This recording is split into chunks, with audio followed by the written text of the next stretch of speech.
Yay, we are here. For our very special episode, as promised, finally. Whenever you say that, I always capitalize the beginning of every word when you say very special episode. That's exactly how I mean it, so I'm glad to hear that. I assume so. Anyway, we also have a very special guest. Sarah Adler is here. She's back. Hi. Back on the pod. Hi, everybody. As we've discussed many a time, Sarah Adler, Sarah, you're kind of a firsty last name person in my head, Sarah. There's so many Sarahs in romance, you kind of have to be specific. Right. I do feel bad sometimes when every time we talk about you, I'm like, yeah, Sarah Adler, our friend of the pod and friend, where I'm like, oh no, like I can call her by her first name. It doesn't have to be so formal, but you are a firsty lasty. Just like one of those people who have great like first last names together. Thank you. I will tell my parents they did a good job. Please do. But anyway, as we've mentioned many times on the pod, Sarah is one of our favorite authors around here. Author of Mrs. Nash's Ashes, the upcoming Finders Keepers, Happy Medium with some great goats and a great ghost. And yeah, she came to us with this project a few months ago. And then Katey and I experienced some life-altering events that meant we had to pause what we were doing. A series of crises, if you will. But we're all better now. And so here we are to introduce Origin Stories with Sarah. Sarah, would you like to explain this project and how it came about? Yeah, I think at the end of last year, I was starting to feel kind of burnt out. You know, the world was making me feel a little burnt out. And I thought... No.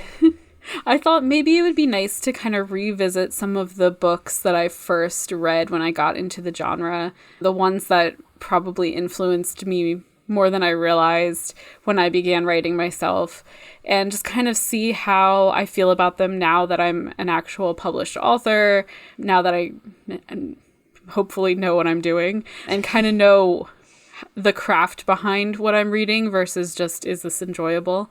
And so I thought of Origin Stories, and I wanted to inflict it upon you guys too. So I reached out. Happily. We were happy to be inflicted upon. As I was saying before we started recording, this is like an exploration of lore, one of my very favorite words. And so, yeah, this is our origin stories, our lore of getting into romance. So Sarah had us read A New Orleans Rush by Kelly Siskind, which you had sold to us a long time ago on it being a romance about a magician. So that it was. That it was. Will you give us your personal blurb, your personal description of A New Orleans Rush? How you sold it to us, how you would sell it to somebody else? Yeah, so New Orleans Rush is basically, what if a free-spirited woman wound up down and out in New Orleans and then keyed a magician's car, and then he basically said the only way you can pay me back is by being my assistant, and then they fall in love. Yep, that's the short version. That's the really short version. As always, shenanigans ensue. Yes. Plenty of shenanigans. A lot of shenanigans in this book. Yes. So, Sarah, when did you first pick up this book? Which came out in 2019. Yeah, so I must have picked it up pretty soon after it came out. I was at home with my daughter, who was a baby at the time. She is no longer. Time progressed. But I was looking for things to read. I had just gotten back into reading for fun after finishing grad school. And reading on my phone, books borrowed from Libby, was a very easy thing to do while holding a baby. And so I started reading again voraciously, finishing a book every day or so, every 2 days. But I was running into an issue of like, a lot of books were just really depressing. Like I was reading stuff and it was just like putting me through the ringer, and I was just like, this is not fun or relaxing. I'm stressed out by half this stuff. I was having to like take long breaks in between. And then I was looking at what was available on Libby, and this book came up, and I was just like, that sounds fun. And I had never really read anything that was a genre romance, like something actually advertised as a romance. And I always loved the sort of romantic B-plot in whatever I was reading. So I was like, I'll give this a shot. And it's certainly fun. It's certainly lighthearted. It's very quirky. And this was like the first time I really read explicit sex on the page too. Anything I'd read in the past was kind of literary, like alluded to, but not actually like a whole scene. And so I read this, and between kind of the bonkers premise and the over-the-top characters and the sex on the page, I was like, what the hell is this? I need more of it. Because it's like such a different experience to read something like this versus something that's like going to make you feel sad. Because this is the only purpose of this book is to make you not sad, I feel like.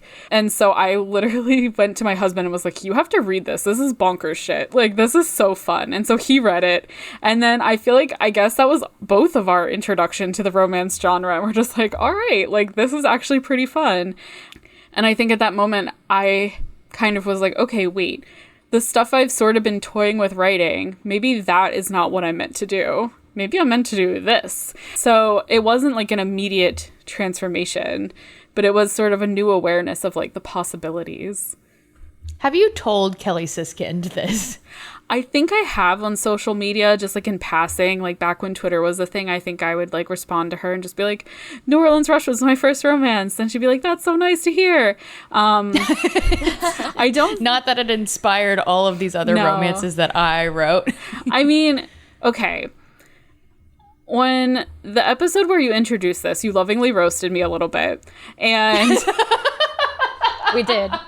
About the silly names. About Is that what it was? And honestly, I deserve it, because until rereading this, I did not realize how formative this was. I was like, oh, that's where I got that idea. And okay, so we can get more into that. But yes, I deserved that, because this this did influence me. That's a sign that we're real friends, is if we make fun of you. Yes, by the way. This did influence me more than I think I realized, which is one of the reasons I wanted to do this project, to kind of see how these things created building blocks that I lost track of over time. And I've certainly refound them now, so that's embarrassing and fun. I don't even remember what we were talking about.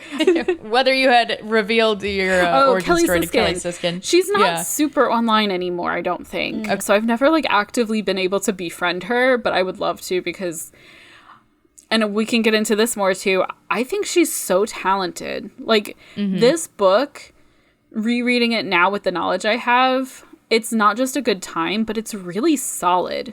Like, it's wacky, but, like, it is so well done in so many ways, and I was just kind of really impressed by that. And I've read a couple others of hers, I think. I definitely read the next one in the series with the con woman / art thief and Elvis impersonator. Hang on, here I go adding this to my Yeah, no, story that graph. is a wild one. And that's another thing she's good at, is making, like, really unsexy professions kind of sexy. Like, yeah. I've never found a magician hot until I was reading this book. Sarah, I have to tell you, last night I was finishing the book, and like we had come home from dinner, and I was telling my husband, he was like, oh, do you like want to watch a movie or something? And I was like, I can't, I have to finish this book about a magician. And he goes, does he have a wand and a rabbit? And I was like, he's got a wand.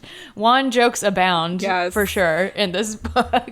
No rabbits. Doves, but no rabbits. So, yeah, he, I think, also was like, what do you mean a magician? And I was like, look, man, look, it's fine. Why at this point is he surprised at anything that we tell him about what we're reading? That's a great question. You know, well, like, we read that book where with the Frankenstein monster that the woman fell in love with. So, like, the Sally Thorne, yes, Angelica Frankenstein. Yes, thank you. I couldn't get there. A book that lives in infamy around. Yeah, to be honest, not our favorite, but it was fine. But you know what? We're still talking about it. So we are still talking about it. We're giving Sally Thorne her flowers for sure. I'm sure she's great at many other books. I have not read another Sally Thorne, which I know is kind of maybe a romance sin, but you didn't read that one that was the Lucy Hale movie, The Hating Game. No. Yes. No. That's the one she's famous for, and that is a very solid, classic enemies to lovers where they're actually enemies to the point where like she cries because he's mean to her and he's like, wait, I didn't mean to hurt you. I didn't mean to be that mean. Yeah, that's a really good book. It is really good. That was probably one of the first, when I was thinking about this project, that was probably one of the first like actual like you said, like romance as a category, like as a genre book that I picked up. And I think that book is somewhere like early on in my romance origin story for sure. So, Sarah, going back and reading this book, it did definitely feel kind of like a peek into your psyche. It really did. You know, we've got a main character named Huxley. They've got some kooky professions. There's definitely shenanigans. There are parts. One thing that I thought was really interesting, you know, one of the like big compliments, or one of my favorite parts of like picking up Mrs. Nash's Ashes was the surprise that she was a child star. And for this, it felt similar to where we learned Beatrice is on the run from a loan shark named Big Eddie. So there was like these really interesting kind of like quirks about these characters where, you know, yeah, Millie is a child star.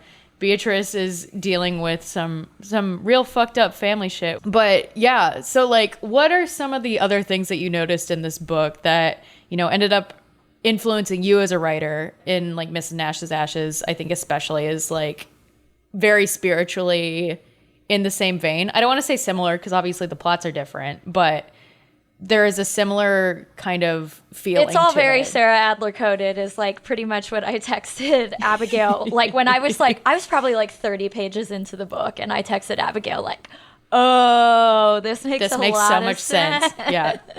I mean, okay, first of all, I would never, ever name a character Huxley. Sarah has a line. I have a line. No, for silly name. Especially I think in this book it's great. I would not change a thing about what Kelly Siskind has decided to do here.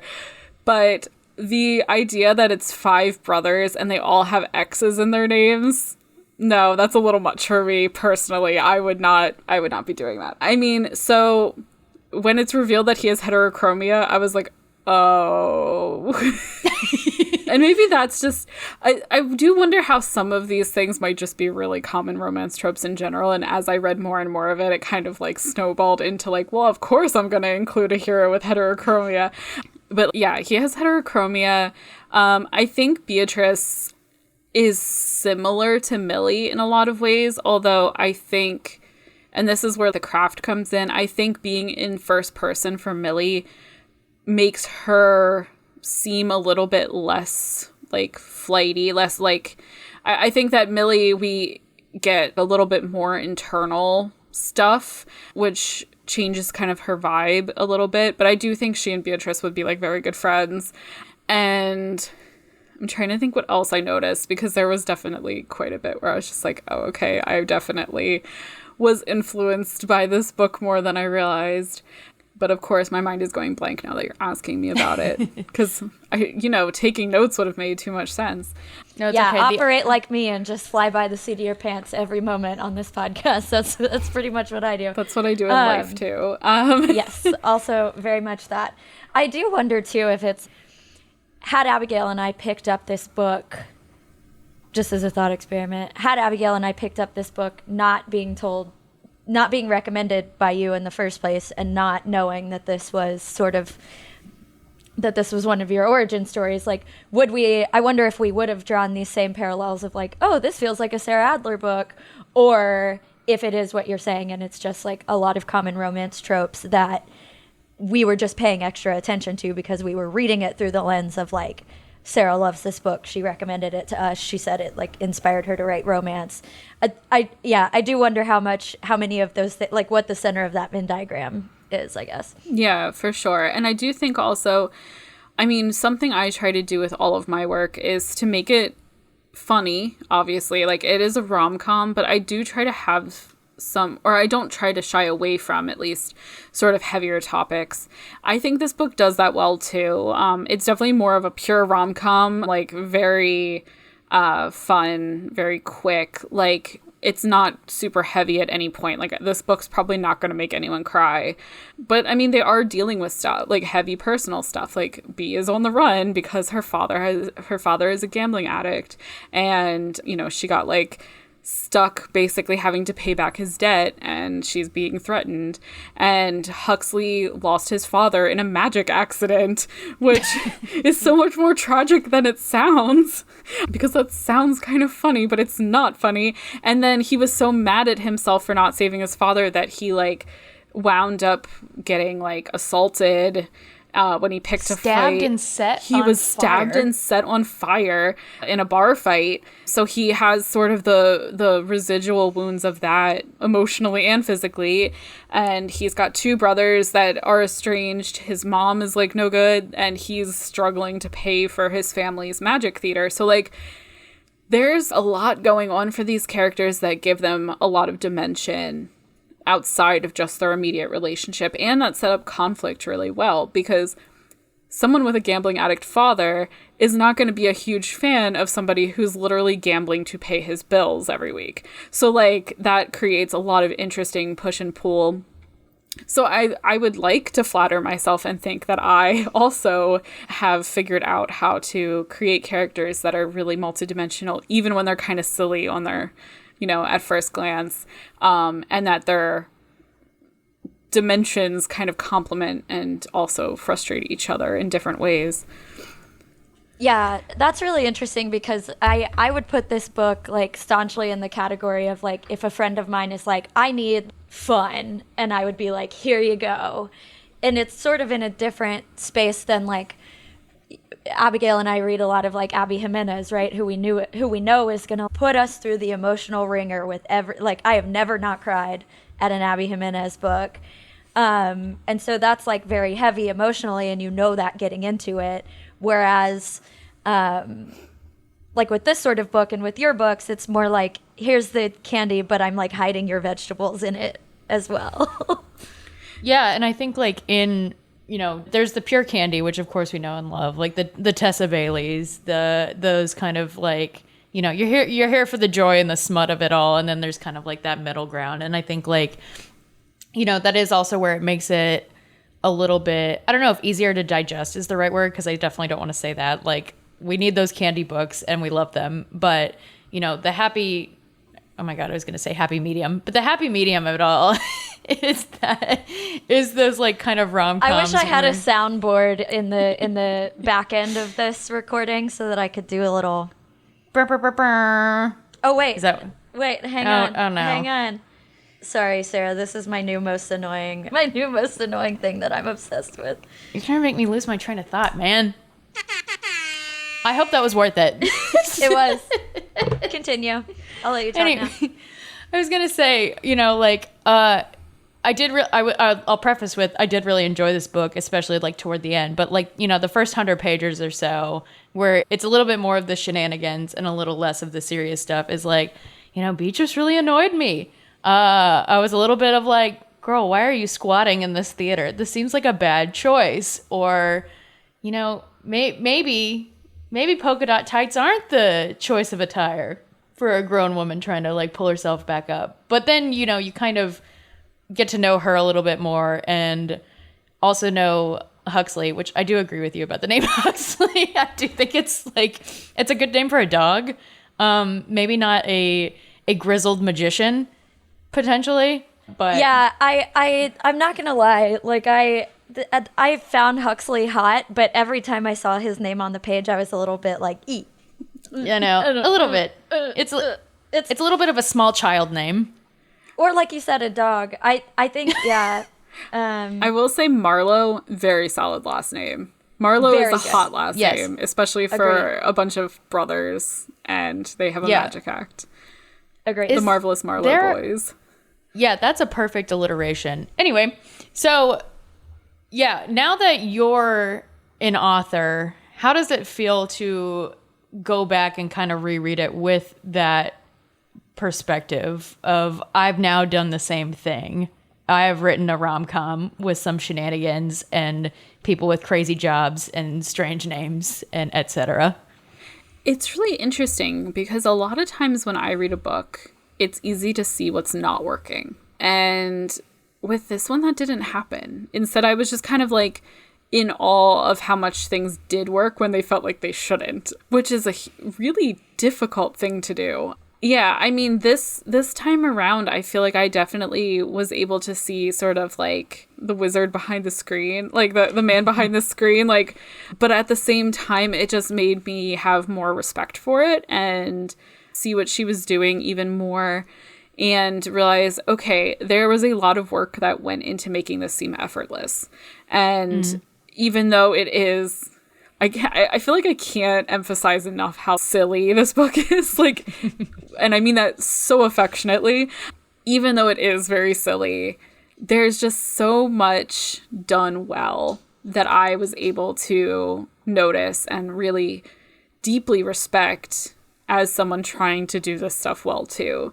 So it was really interesting because very, very rarely, if at all, did I stop and go, that could have been done better. Or like, oh, that probably shouldn't have been done that way. The only thing like that I think would be interesting would be if this was in a first person rather than the third, just so we get closer to these characters immediately rather than looking at them from the outside in. But something I think she does so well, and I think this is just a talent of hers in general, having read another of her books, whenever she introduces a character within like the first paragraph, you know who they are. Like, you know what their deal is, you know their vibes, you know kind of what they're in the story to do. So from the moment we meet Beatrice and Huxley, you kind of have a feel for who they are as characters, and they're consistent throughout. They're not changing. They're not doing things that feel out of character. They're pretty solidly themselves immediately on the page, and you get a feel for who that is. And that's a really hard thing to do. But like, there's a moment when they first meet in the bar that they're in, when Beatrice says, I think, what is the exact line? I might even have it up because it's such a great, simple character building line. Oh, so she meets Huxley and she introduces herself and she says, B, fascinating to meet you. That shows who she is so well, just the choice of the word there, fascinating to meet you. Who says that? That's like not, that's a Beatrice Baker thing. That's, so you just kind of immediately from the dialogue, you just get who these people are. And that's something I really think is an admirable quality in an author. I wanted to ask you on the note about first person versus third person is, you know, it's definitely a challenge, like as a reader at times, to really know who these characters are. And I think you're right that Kelly Siskind does a really good job of introducing, you know, even with the brothers or with Big Eddie, or even characters who aren't physically on the page, like her dad. Talk about silly. Hang on. Big Eddie, when we meet Big Eddie, that was so far off from how I would have expected. I thought this book was gonna go. Like, I was not expecting slathered in ketchup and stung by a bee. No. And I want to come back to that after this. I just couldn't let that moment pass without expressing my pure shock and awe at the ability to work in covered in ketchup and stung by a bee. A fake and almost real death at the same time. A staged hit. A staged hit.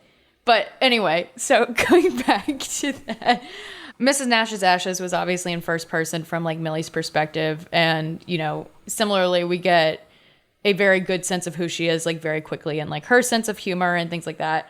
And then Happy Medium is in third person. So when you were kind of like, when you decided to make Happy Medium in third person, was that one, more difficult for you as a writer, and two, did it like present a different challenge on how are we going to get to know Gretchen if it's not in her head? And how did you overcome that? I love this question. I love talking about this so much. So I think that the best POV for a book kind of depends on what distance you want from the characters. And so with Millie, I needed people to buy into her immediately. I needed people to understand where she was coming from and to like her and to want to follow her on a journey. Gretchen is a much more complex character of her background and present even are very morally gray. It is hard to ask someone to buy into that immediately.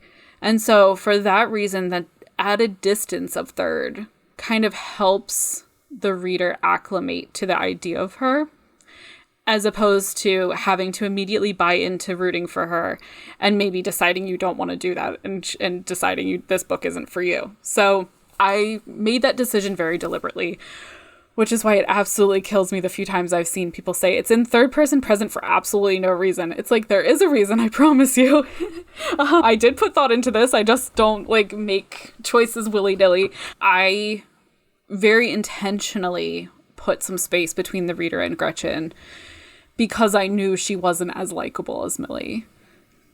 And I think that what's really interesting is that New Orleans Rush kind of approaches the narrative, the actual writing, very old school. This is a book that really kind of feels like it belongs in the early 2000s.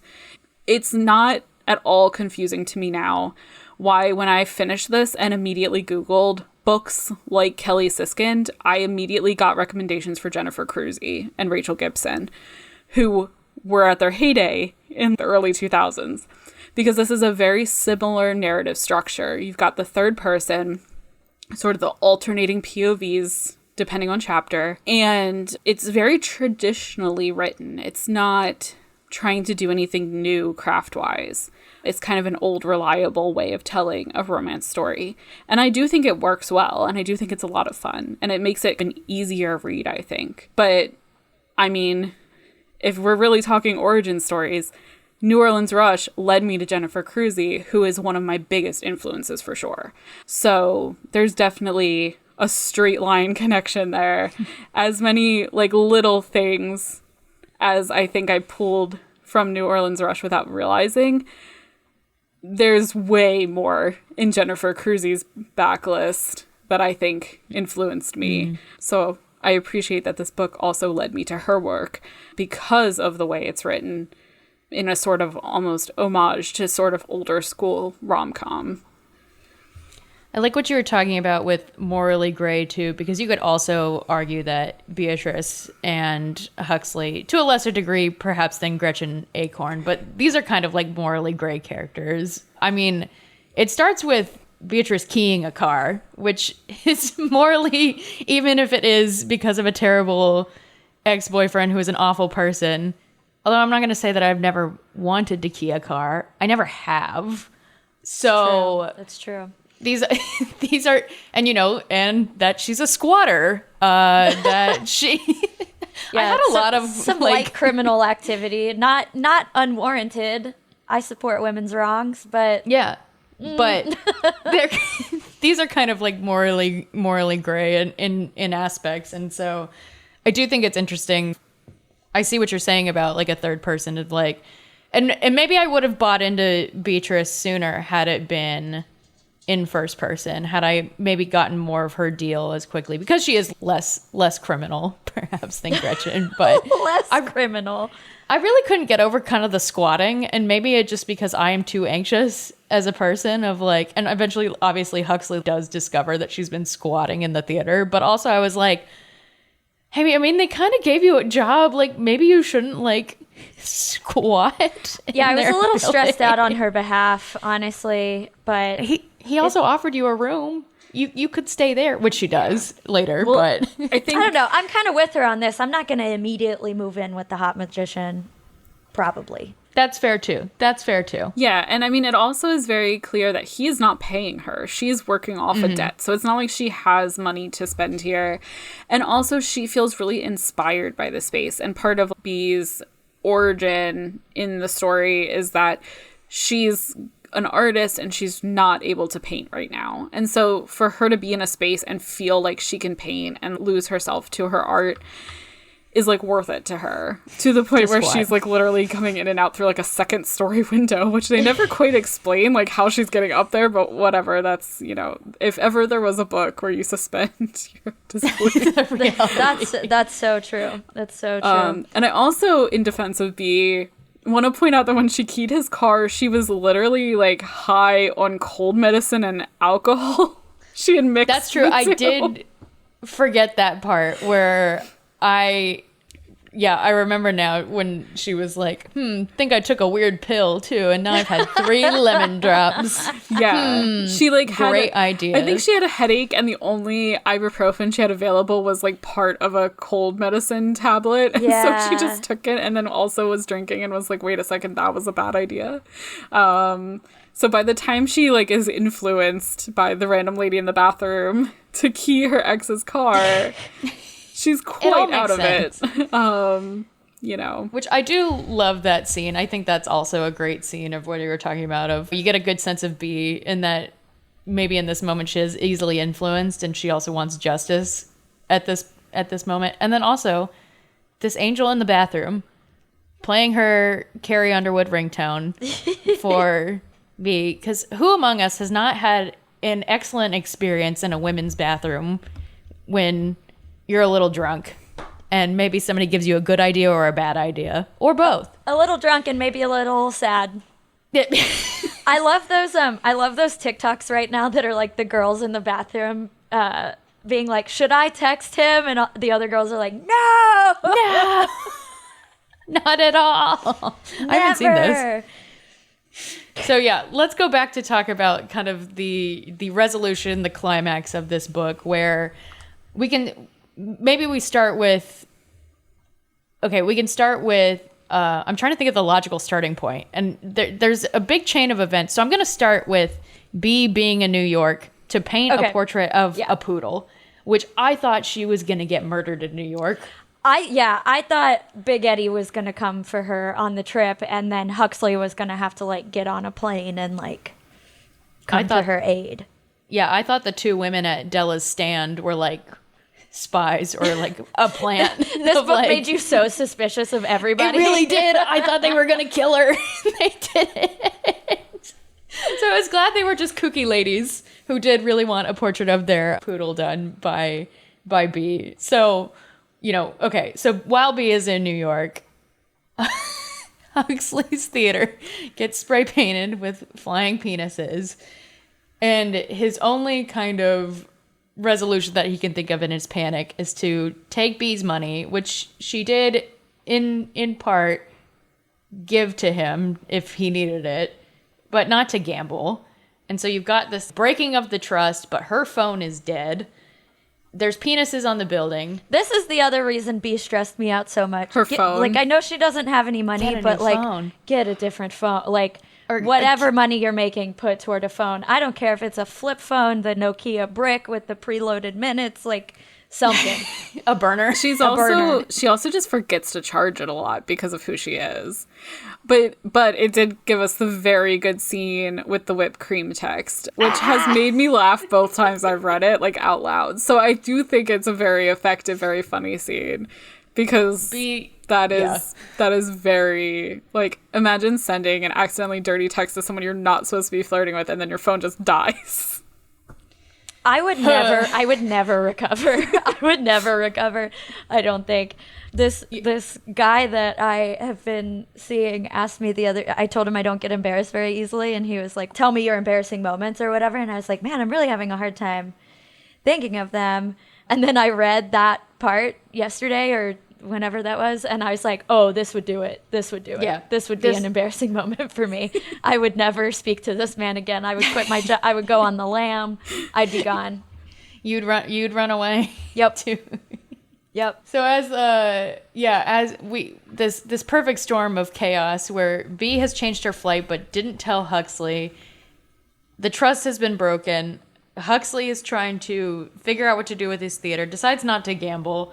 B shows up back at home as she's having like a mental breakdown, rightfully so, which like this scene also, like, you don't get, like you said, you don't get a lot of heartbreaking scenes in this moment, but really where she's sitting in the apartment just like crying for all of the terrible things that have kind of happened to her, and just like, yeah, really in that moment grieving the shitty parts of life really, really hurts and hits home in a different way as,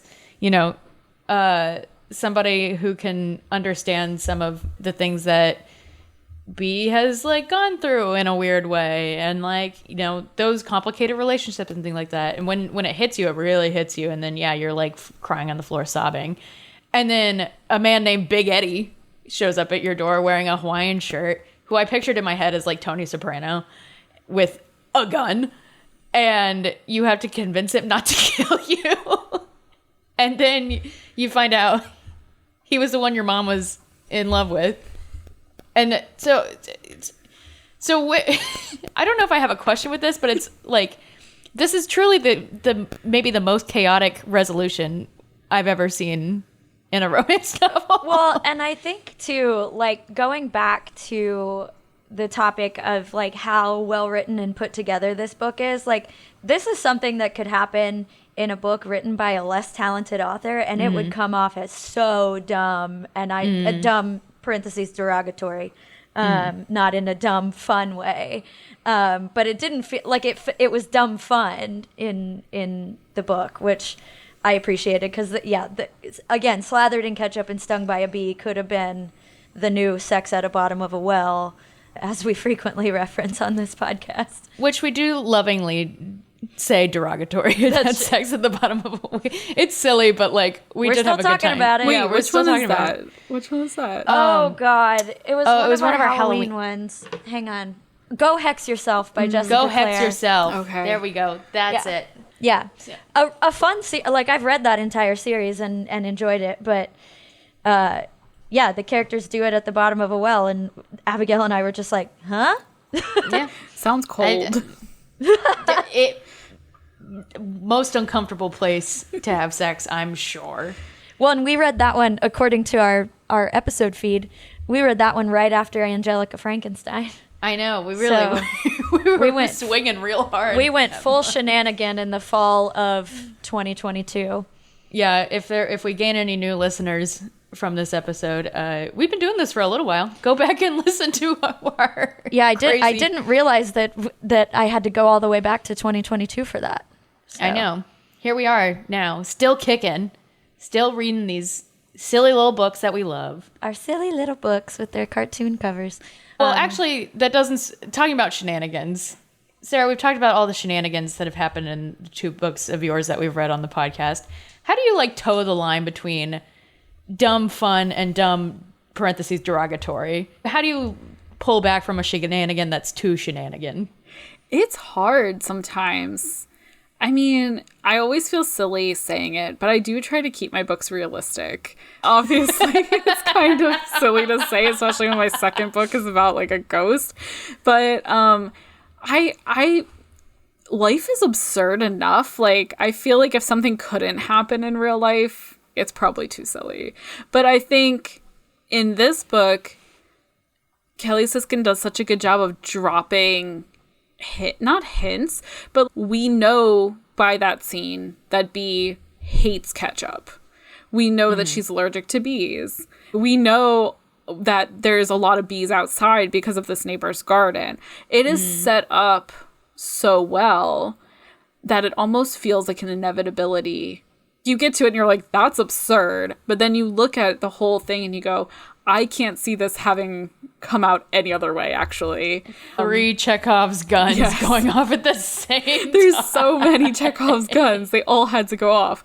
And so I think that's also kind of what I keep in mind of what will feel goofy but almost inevitable, or like a natural progression of what is happening here versus just silly for the sake of silly.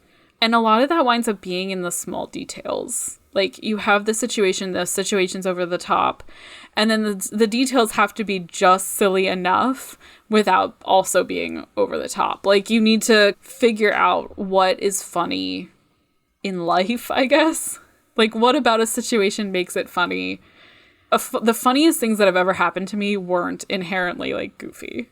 It was just the details of it. And I think tapping into that is really important. Well, and I think too, like, it's easy to be critical of of goofy scenes in books that feel like they're not real. But then I also think about, you know, Abigail and I have been talking about like the last year of our lives, and we've had some truly insane shit happen to us that if we read it in a book, we would be like, what? So it's not too far. I mean, I've never been slathered in ketchup and stung by a bee. Yet. But yet. It could happen. You never Also, know I what the was- future holds. I was reading this book and I was like, I don't really like ketchup either that much. It made me really reflect on my feelings toward ketchup. Well, thank God for that. At least. That's my main takeaway, is I don't feeling like seen by ketchup. somebody who doesn't really like ketchup the way that I don't despise it the way that B does. I still like ketchup, but I don't have it in my fridge, for example. I don't have ketchup here. I know. I asked you for ketchup like a week and a half ago, and there was none. So not for my plant-based Sorry chicken that I nuggets. made you dinner and didn't have your preferred condiment. You didn't have ranch either, though. I have ranch now. I was okay. I was out of ranch. Yeah, that's what it is. Okay. Okay, listen, this is barely a house. I have not lived here that long. Okay, it's been since November. It's been 6 months. It's been 5 months. It's been a long time. Long enough to get ketchup. I'll get Long ketchup just for you the next time I make you chicken nugs. Thanks. Fake chicken nugs. Fake chicken nugs. I do also think that the setting of New Orleans, which is a very weird place in general, a place I love, helps to buy the shenanigans of, yes, like where else does a magician theater work that is like run down and whatnot? Where else is there a poker game of magicians where they're trading like T-Rex skulls or whatever? And like where like that, it does help to, like, if this was all happening in like, I don't know, Baltimore, like I knew you were going to say Baltimore. well, because we just read the B.K. Morrison book that was Baltimore's set in pretty Baltimore. weird, actually, but probably not self-sustaining rundown magic theater weird. But like Baltimore's pretty quirky. But yeah, no, like you're right. This has to be a New Orleans book for sure. Yeah. I could see an old Austin version of this book also. Maybe not magician, but And there is Esther's Follies on 6th Street, which is self-sustaining and It is. has a magician and puts on an excellent show. So. Yeah, many other things as well. You saying that this would have worked in Old Austin makes me want to I want somebody to write a romance set in Old Austin, because I've been working on this freelance project that's like mostly based around this like iconic music venue that was in Austin in the 70s. And there are all these crazy stories about like Janis Joplin and like y'all both saw that I posted about Ann Richards going to buy Jerry Jeff Walker like pills in a Santa suit or something like that. It's just like shit like that where it's like, yeah, that did happen in real life. And if I hadn't heard it directly from her husband on this podcast, I don't think I would have believed it. Yeah. So there are certainly places like that where shenanigans can ensue. And I also love that we accidentally read a book set in New Orleans the week of Mardi Gras. So there you go. I know, it worked out nicely. I mean, Yeah. Mardi Gras will be over by the time this comes out, and actually it is over now. But Yeah, but as we're recording this, we're on whatever the day after Ash Wednesday is called. I don't think it has a name. We're in Lent. It's Lent. it's Thursday. It's Thursday. It's Thursday. And that is the main takeaway of this book, is that perhaps life is absurd. Yeah. And hot magicians exist, I guess, at the end of the day. I must know, what did your husband think of this book, Yeah. Sarah, when you made him read it? I mean, he really enjoyed it. He thought it was wacky too. We have very similar tastes, I think, especially when it comes to romance. But he also was like, "Wow, that was wild and also kind of hot," which is kind of how I feel about this book. Which, I mean, can we talk about the sex in this book, because I do think Yes. Yeah. it's really well done. I mean, it's a sort of slow burn situation, because they have this deal where they're not going to go on a date until he stops with the poker games, and he has to finish out the poker games. And so there's just a ton of tension for a long time, and then they finally are able to get together, and it feels very part of the story. It doesn't feel like its own separate thing just for the like spice of it, because I feel like sometimes it's easy to fall into the trap of just like, I'm going to put a spicy scene here and also here and also here, and because that's what people like to read, but it doesn't further the plot very much and it slows the book down. Whereas this very much felt inherent to the storyline, and it did a lot of emotional work. And it was also just pretty well written as far as at least my personal preferences for a sex scene. Like, it was good reading, like it was hot. And then most of the other sex is just alluded to, so it doesn't slow down the plot at all.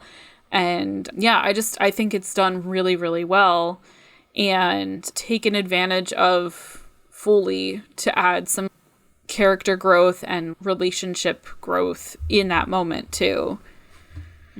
Yeah, and I would almost always rather have like one kind of extended, because this happens over the course of like at least 2 chapters, if not more. I would always rather read like an extended, like well-written, like slower paced sex scene than like, you know, we love Tessa Bailey for all the reasons we love Tessa Bailey, but sometimes if somebody's just banging it out over one page, I'm like, okay, let's just move on to whatever happens next, you know? So it's a quality over quantity thing in this book, I feel like. Yeah, one of my least favorite things that we don't run into too often, but one of my least favorite things is when a romance novel ends with a sex scene, because it does feel like I'm getting cheated out of content a little bit, of like an actual resolution and not just another spicy scene that maybe I didn't need.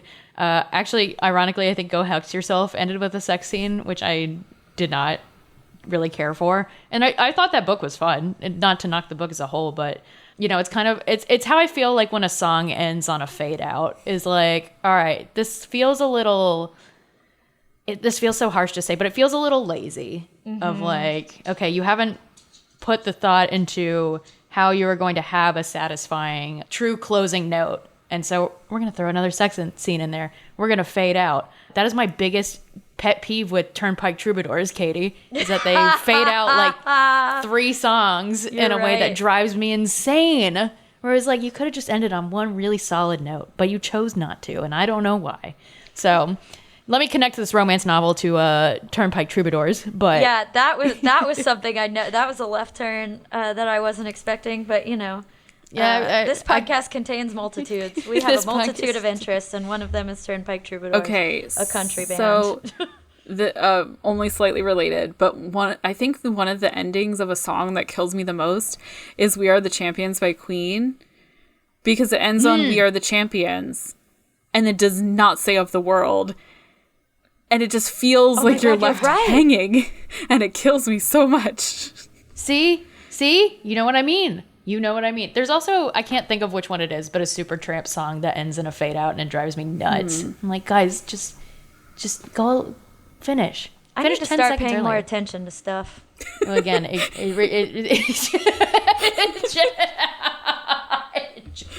just in general, not songs. In general.